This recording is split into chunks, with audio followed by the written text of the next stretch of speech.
रहे हैं राजनीतिक विरासत भी तो उनको किसी को सौंपना है जेडीयू में। ऐसी स्थिति में वो पहले से तैयार नहीं करेंगे अपनी टीम तो फिर ये अपने परिवार को। और परिवारवाद का आरोप अब तो आम हो गए हुए झेलता याद करके रट्टा मार के आई थी, एक तरह से वो भी एक छाप छोड़ गई। और फिर जिस तरह से उन्होंने कहें जो एक तरह से पप्पू यादव पर भी कटाक्ष किया, पप्पू यादव को ही बोलना पड़ा उनके खिलाफ।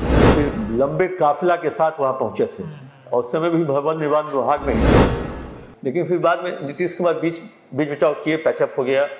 पैचअप हुआ तो उसके बाद दोनों साथ भी दिखे, चुनाव में प्रचार भी किए। तो उसी के बगल के लोकसभा क्षेत्र का अगर ये विधायक उनके पति बन जाते हैं तो ज़्यादा अच्छा रहेगा विभूतिपुर में। हाँ, क्योंकि उनका गृह भी है वहाँ पे। पनोरमा ग्रुप, जो सोचता है वो करता है। आपके अपने सपनों का आशियाना। नमस्कार, एक बार फिर से आप सभी दर्शकों का बहुत बहुत स्वागत है भारत लाइव में। चर्चा गरम में चर्चा करने के लिए अपने senior journalist Chandan Jha sir के साथ मौजूद हैं। बिहार की राजनीति में बेटी और दामाद की राजनीति पर खूब चर्चा हो रही है। अशोक चौधरी की बेटी शांभवी सांसद बन गई हैं समस्तीपुर लोकसभा क्षेत्र से। अब बारी है उनके पति सायन कुणाल के बारे में चर्चा की। सायन कुणाल के बारे में चर्चा खूब हो रहा है कि सायन कुणाल को अशोक चौधरी यानी कि जो उनके ससुर हैं वो अब दामाद को विधायक बनाएंगे। कहां से? तो देखिए, दो जगह का नाम है जिस जगह का नाम पर चर्चा चल रहा है। पहला है जो लखीसराय लोकसभा क्षेत्र के तरफ आता है, बरबीघा। यहाँ से जदयू के एक विधायक हैं, इनके बारे में खूब चर्चा हुई थी पिछली बार अशोक चौधरी और इनके बीच तलखियों को लेकर के। तो दूसरी तरफ उजियारपुर लोकसभा क्षेत्र में एक विधानसभा क्षेत्र आता है, उसके बारे में चर्चा तेज है। तो क्या अशोक चौधरी बेटी के बाद दामाद पर फोकस कर रहे हैं, दामाद को विधायक बनाना है? सायन कुणाल जो आचार्य किशोर कुणाल के बेटे हैं, उन पर अचानक क्यों निगाहें विधायक की हो गई हैं? क्या बेटी को जिताने का इनाम सायन कुणाल को मिलने जा रहा है अशोक चौधरी की तरफ से? तमाम विषय पर चर्चा होगी। हमारे साथ चंदन झा सर मौजूद हैं। सर, चर्चा गर्म है, अशोक चौधरी अपने दामाद को विधायक बनाएंगे, ऐसा लग रहा है। पिछले 2-3 दिनों से सोशल मीडिया के प्लेटफॉर्म पे इस तरह की चर्चा आ रही है सायन कुणाल की खबरों के साथ। जो सायन कुणाल इस बार विधायक बनने की तैयारी कर रहे हैं और उनकी मदद करेंगे अशोक चौधरी। कहें जो अभी उनकी बेटी बनी है एमपी, तो अशोक चौधरी एक कहें जो ये मौका देख रहे हैं राजनीतिक विरासत भी तो उनको किसी को सौंपना है जेडीयू में। ऐसी स्थिति में वो पहले से तैयार नहीं करेंगे अपनी टीम तो फिर ये अपने परिवार को। और परिवारवाद का आरोप अब तो आम हो गया है। अब तो सबको लगता है, जब राहुल गांधी के परिवार में पूरा परिवारवाद का, लालू प्रसाद यादव, एक दिन हम लोगों ने भी चर्चा की थी जो नीतीश कुमार के पुत्र आ सकते हैं कि नहीं आ सकते हैं, तो लेकिन वो नहीं आए।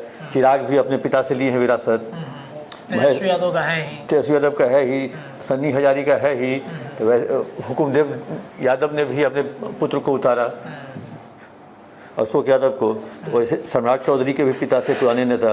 तो एक तरह से कहें जो परिवारवाद का आरोप लगाना गलत है। लेकिन हाँ, हम लोग चर्चा कर रहे हैं जो सायन कुणाल आ सकते हैं कि नहीं आ सकते हैं। सायन कुणाल आएंगे इसी बार जब विधानसभा बिहार का होगा, वो जेडीयू की तरफ से कैंडिडेट बनेंगे।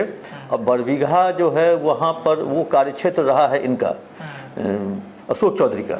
बरबीघा क्षेत्र में वो जाते आते रहते हैं, जमुई तक उनका रहा है, जमुई से भी चुनाव लड़े हैं। और बरबीघा और शेखपुरा इलाके में उनकी पहुंच है, वर्चस्व है, और इसलिए वो सीट भी सुरक्षित माना जा रहा है। वैसे अभी सुदर्शन कुमार वहाँ के विधायक हैं, जेडीयू के हैं। अब क्या पता जो सुदर्शन कितनी अपनी सीट छोड़ेंगे, कहाँ जाएंगे, कहाँ मानेंगे। नहीं तो विभूतिपुर में इनके विरोधियों की सीट है, वो सीपीएम वहाँ से जीते हैं। तो ऐसी स्थिति में विभूतिपुर जो सीट है वो भी हो सकता है जो अशोक चौधरी अपने दामाद को दिलवा दें। और इनके पिताजी भी आचार्य किशोर कुणाल, उनकी कोई मतलब पहचान का कोई मतलब अभाव नहीं है और पहचान के मोहताज भी नहीं है। उजियारपुर लोकसभा क्षेत्र में और खासतौर पे विभूतिपुर में बड़ी पकड़ है, जो आचार्य किशोर कुणाल हैं उनकी बड़ी पकड़ है। और वो चाहते हैं कि मतलब वहाँ से अगर चुनाव लड़ें तो शायद काम बन सकता है। हाँ, क्योंकि वो वहाँ उनका घर है। आपने देखे होंगे जब किशोर कुणाल ने अपना बयान दिया था शांभवी को लेकर के, उन्होंने कहा था जो ये अब उसका घर है, मायका से आई है ससुराल में, तो ससुराल बेटी का दूसरा घर होता है। तो वैसी स्थिति में उन्होंने एक तरह से बयान दे करके कहें जो जिस जाति से आते हैं, फॉरवर्ड जाति से, और ये बहुत कम उम्र की थी, और प्रधानमंत्री नरेंद्र मोदी तक ने भी कह दिया था जो अगर ये जीतती है तो देश की सबसे कम उम्र की महिला सांसद होगी। तो एक तरह से और उनका कहे जो कद बढ़ गया, इत्तेफाक से जीत भी गई। जीतने के बाद देखा आपने कैसे शपथ लिया, बिना एकदम पढ़े हुए, जैसे लगता है याद करके रट्टा मार के आई थी। एक तरह से वो भी एक छाप छोड़ गई। और फिर जिस तरह से उन्होंने कहें जो एक तरह से पप्पू यादव पर भी कटाक्ष किया, पप्पू यादव को ही बोलना पड़ा उनके खिलाफ। फिर जब उनके खिलाफ बोला पप्पू यादव ने, तो अशोक चौधरी ने फिर पप्पू यादव के खिलाफ बोला। तो मतलब 4-5 दिन के सत्र में संभवी छा गई। मतलब ठीक है, क्योंकि नेता अपने बयानों से ही छाता है। और राहुल गांधी ने जो शंकर जी, हिंदुत्व, इन तमाम चीज़ों पर बोला था, उस पर भी शांभवी चौधरी ने ऐसा बोला कि काफ़ी चर्चा में हुई है उनकी बातें। तो वही 4-5 दिन के अंदर ही देखिए, पुलिस अधिकारी क्राइम को जल्दी से डिटेक्ट कर होता है चर्चित, पत्रकार अपने एक्सक्लूसिव खबर के लिए होता है चर्चित, नेता अपने बयान दे करके होता है चर्चित, चाहे वो मीडिया में दे कि संसद में दे, तो सबको चर्चा में आने के लिए कुछ ना कुछ करना पड़ता है। बाकी उस पेशे से जुड़े हुए व्यक्ति को वो काम करना ही पड़ेगा। तो ऐसे ही संभवी खूब चर्चा में आई। बहुत ही कम दिन का सत्र था, केवल ओथ सेशन था ये, इसको कहे तो ओथ सेशन 3 तक था। वही ना हमको संजय झा बोला था जो हम 3 के बाद हम 4 कहेंगे। चलिए पैच। तो बहुत ही कम दिन का सत्र था। इसी सत्र में संभवी ने जो अपना दिखाया है तेवर और जो उनका वोकल था, वो एक तरह से अशोक चौधरी के लिए गर्व की बात है। और अशोक चौधरी के लिए गर्व की बात होने के साथ ही वो अब लग गए हैं अपने दामाद के लिए। और अगर अशोक चौधरी लग गए हैं तो अशोक चौधरी नीतीश कुमार के बहुत नज़दीक है, ये तो आप भी जानते हैं। और नीतीश कुमार के नज़दीक है। और अशोक चौधरी जब वो नाम लेकर के जाएंगे साइन कुणाल का, और देखेंगे कुणाल नीतीश कुमार, तो नीतीश कुमार उनकी बहुत इज्जत करते हैं, किशोर कुणाल की, आचार्य किशोर कुणाल की। तो वैसी स्थिति में टिकट मिलना तो तय है, जीतना हारना तो अपने हाथ में नहीं रहता है, तो जनता के हाथ में है। लेकिन अभी तक के हिसाब से जो मेरे सोर्सेज बता रहे हैं, वो एकदम कन्फर्म है, साइन कुणाल को टिकट मिलने जा रहा है एनडीए की तरफ से। एक चर्चा ये भी है कि जो जदयू के विधायक है सुदर्शन, वो पिछली बार चुनाव लड़ के आए थे, बहुत कम मार्जिन था, वोट का अंतर काफ़ी कम था, और तलखियाँ भी अशोक चौधरी उनके बीच काफ़ी रहीं पिछली बार हमने देखा जब महागठबंधन में वो थे। तो लेकिन कहा यह भी जाता है कि वो ललन सिंह के बेहद करीबी हैं जो सुदर्शन हैं। तो क्या ललन सिंह को इससे परेशानी होगी अगर जदयू के सीट पर अपने दामाद को अशोक चौधरी उतारते हैं? तो ललन सिंह के बीच में कुछ नाराजगी तो बढ़ेगी ना। देखिए, उस इलाके के किसी भी नेता में आपसी क्या कहें द्वंद्व में कि वहाँ पे देखा जाता है। कभी देखे होंगे ललन सिंह भर से अशोक चौधरी, कभी देखे होंगे ललन सिंह भर से विजय सिन्हा, कभी देखे होंगे मतलब किसी के खिलाफ किसी। वहाँ पे एक अरब सूरजभान सिंह मोकामा में, तो वो भी एक तरह से, और अनंत सिंह, नीलम देवी, सुदर्शन को लेकर के एक बार तलखी हुई थी अशोक चौधरी भर और ललन सिंह के बीच में, लेकिन बाद में पैचअप हो गया था। और उसके बाद उन्होंने कहा था, कहीं से बातें आई थी जो वहाँ पे नहीं पहुँच सकते हैं बरबीघा से पूरा। अशोक चौधरी लंबे काफिला के साथ वहाँ पहुँचे थे, और उस समय भी भवन निर्माण विभाग में ही थे। ये पिछले ललन सिंह के बीच और उनके बीच लड़ाई भी हुई थी। हाँ, लड़ाई भी हुई थी, मुख्यमंत्री आवास के अंदर ही लड़ाई हो गई, बसाबसी हो गया, बसाबसी हुई थी। तो वैसी स्थिति में फिर से अशोक चौधरी उनके तरफ आगे बढ़े। और याद होगा जो फिर अशोक चौधरी के दरवाजे पे कुछ लोग जाते थे सुबह, और वही लोग शाम में जाते थे ललन सिंह के दरवाजे पे, किदवईपुरी पोलो रोड। बड़े बड़े नेता जेडीयू के दोनों का हाल चाल लेने के लिए, जो आखिर लड़ाई में क्या हुआ, क्या निकला, क्या बोला आपको अशोक, क्या बोला आपको ललन जी, क्या बोले अशोक जी, ऐसी ये सब जानने के लिए लोग, कई नेता आते थे और ट्विटर पर अपना फ़ोटो भी डालते थे उनसे मिलते हुए, दोनों से मिलते हुए। लेकिन फिर बाद में नीतीश कुमार बीच बचाव किए, पैचअप हो गया।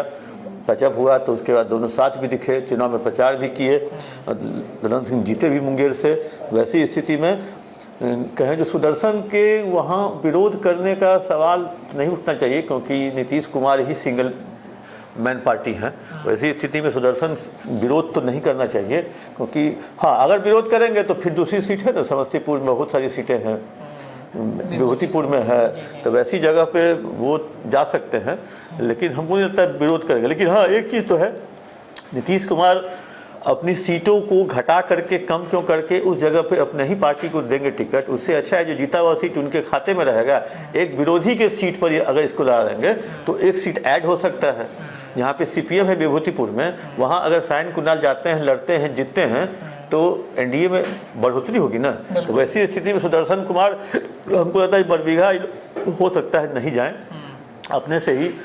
सायन जब उसकी पत्नी बगल में समस्तीपुर में रहेगी तो उसी के बगल के लोकसभा क्षेत्र का अगर ये विधायक उनके पति बन जाते हैं तो ज़्यादा अच्छा रहेगा विभूतिपुर में। हाँ, क्योंकि उनका गृह भी है वहाँ पे, गृह भी है, उनका अपना क्षेत्र भी है, वहाँ लोगों से बात करने में, मिलने में, जुलने में आसानी होगी।